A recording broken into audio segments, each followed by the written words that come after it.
Now, Kenya, as you're probably aware, given all the coverage we've given this particular project, has launched the Chinese-backed Madaraka Express. That's basically the current brand name for this new standard gauge rail line.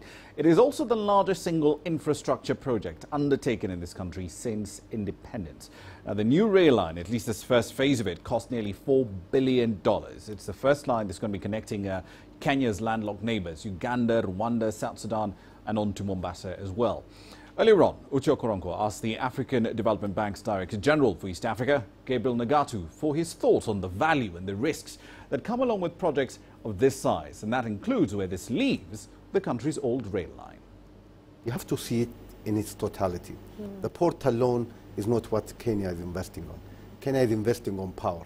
Kenya is investing on railway, and now the port. So when you put this together in the totality, these are the core foundation on which the industrialization of Kenya, and I dare say the industrialization of East Africa, will take place. Therefore, I think this is an excellent value for money.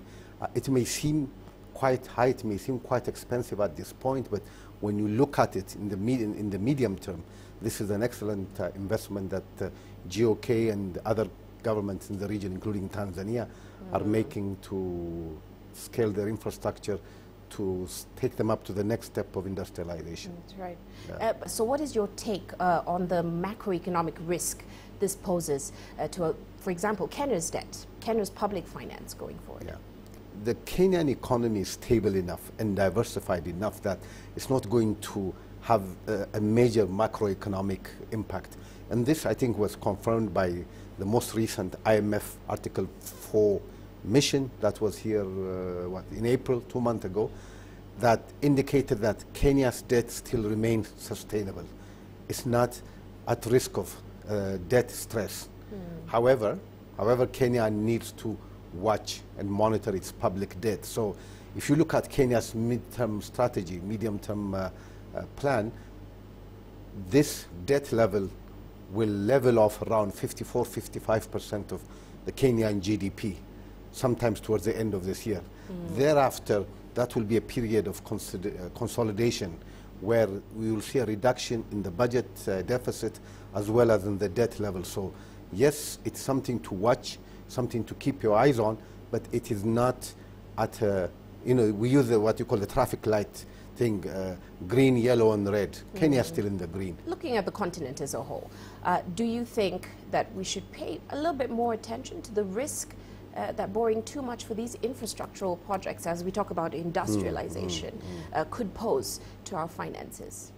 Absolutely. Well, two things. One is, what are we doing with the debt? But then second is, how much debt are we taking on relative to our GDP? There is a standard formula, there is a standard procedure for monitoring how much debt a country takes on relative to its GDP.